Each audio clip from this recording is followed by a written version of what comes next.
Hi, my name is Nick Morris. I'm with Tobacco Road Harley-Davidson Triumph Raleigh, and we're going to have a tech talk about tires.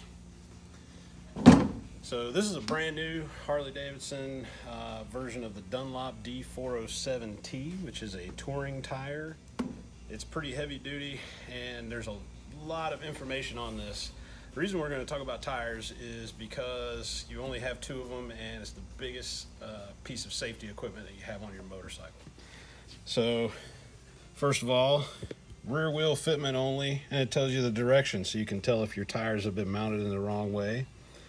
Also, you have a DOT number here. This particular tire was made in the 42nd week of 2018. That's what the 42 and 18 is for. And then one thing that a lot of people don't understand are the measurements. These are in metric. So this tire is 180 millimeters wide, and then the aspect ratio is a 65, which is a percentage of this 180, which is measured from the bead to the lip. Then it fits a 16-inch tire, and it's also a bias ply. And if we come over here, it also has the load range on it, which the load range will tell you how much it will handle. This particular one is a C, which means this will handle your 1,000 pound touring bike. One thing that a lot of people think is that the inflation pressure that is marked on the tire is what your tire pressure should be.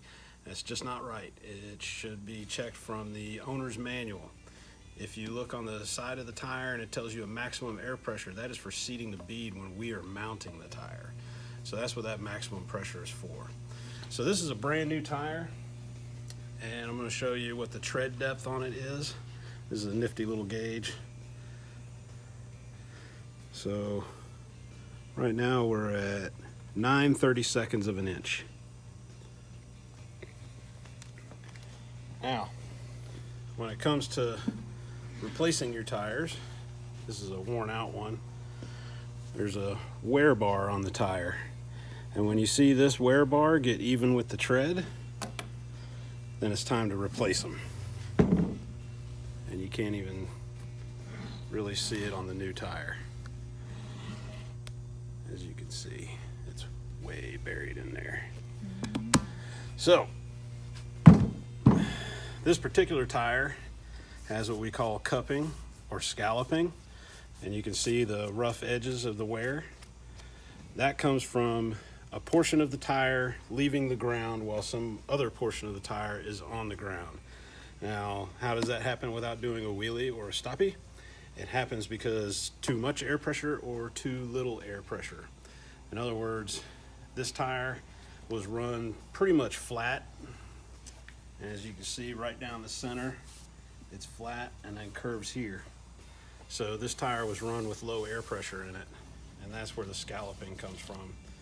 And when that happens, you can get all kinds of things can happen. You can get a wobble in the bike. You may feel it in your handlebars. It may be harder to turn in because you're going from a flat surface to a round surface. And just changing the air pressure won't fix that. Imagine trying to fold a map into a globe. And that's kind of what you get when you have a cup tire that you're trying to fix by setting the air pressure properly. This is one that the customer replaced just in time. You can see the wear bar is not quite even, still cupped, so still low air pressure problem there. And then this one not only got through the first set of steel belts, but it got to the second set of steel belts. This is extremely dangerous. The amount of contact patch that you have on a tire on the road at any given time is about that wide. So imagine going in a straight line on this. If you were riding at nighttime, somebody riding behind you wouldn't see anything but sparks coming off of your tire from those steel belts hitting the ground. One way that you can check your tires without buying the fancy $12 gauge from the Snap-on guy is by using a penny. Your tire should be right at Lincoln's hairline, and then it'll pass a North Carolina inspection.